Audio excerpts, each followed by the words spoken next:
Let's add a lock and a key to open a door. I'll put that over here. Door. We're going to do two different kinds. We'll just do a regular door with a lock nearby on the wall, and then we'll also do one of those doors with the lock in the middle of it. So let's just do a regular door over here. And of course, I like having some light. So we'll add a couple of torches nearby. And we'll put the player start over here. So here we are. Here's our room with the door. Can't get in. Okay. We're going to make a lock. Different kind of locks. We'll just put this regular boring lock right here on the wall. And then when we are in the game, there it is. So we come into this area and we say, oh, there's a door. There's a lock. I wonder where the key is. Let's make a key nearby. This brass key is a pretty basic one. We'll just put it on the floor over here. Now we can see it right there and pick it up and put it in his hand. And let's try to put it in. It doesn't work.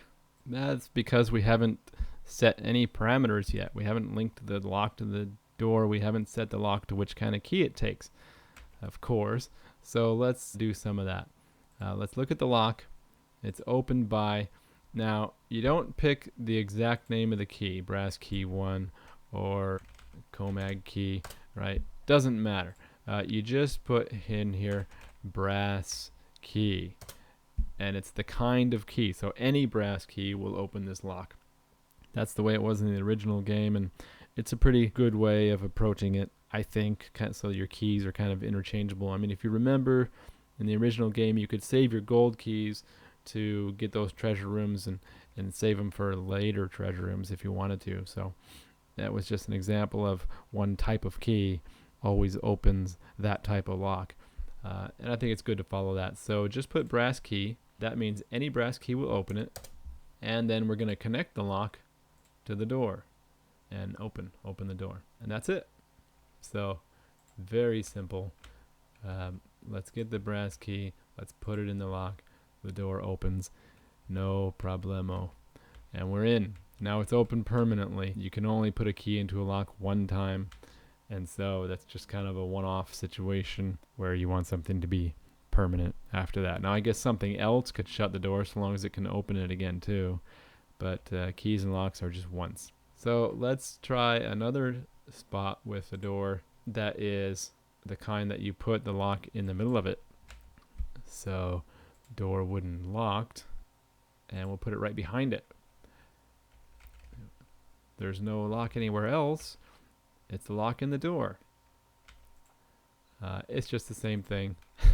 So we can put a brass key. Now it used to be this little open by wasn't here for this kind of door, and we had to script it in.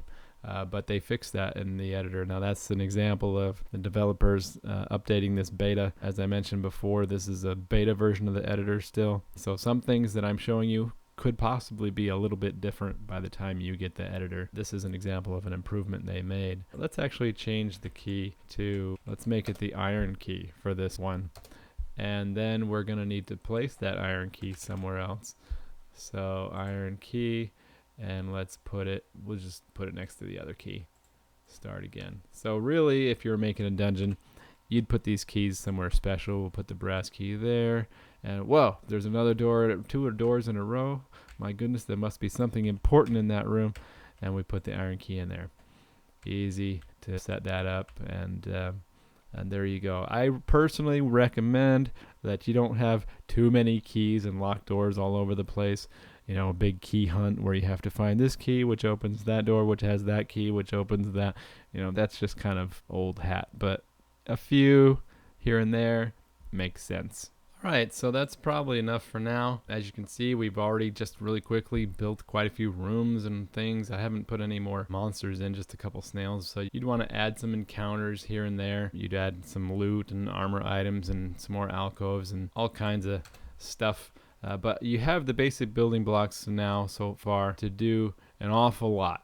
There are more complex things that I haven't talked about. You can look on the forums and get some tutorials and read some things on how to do that. But hopefully from watching this video, you've got the basics.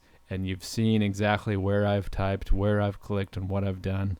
And if you have these basics down, then you'll be able to go from there and learn pretty much any of the extra advanced stuff that you might find. What you'll probably be doing a lot is finding examples of scripts and then adapting them to your dungeon, to your characters, to your setup, your treasures, and your puzzles. So you probably won't be using them exactly the way you find them, but you'll learn how to adapt them, what sections to substitute, how to put extra lines in here or there, and do what you want. I mean, you can make a series of doors that all open up 1 second after another, open up, by using some timers or using a script that waits 1 second between every door. You could create different traps where monsters teleport in, and then the teleporter sends you somewhere else, and then you put 3 rocks on 3 plates in order to, whatever. You can just come up with all kind of stuff using all the different assets and all the different items that are already in the game.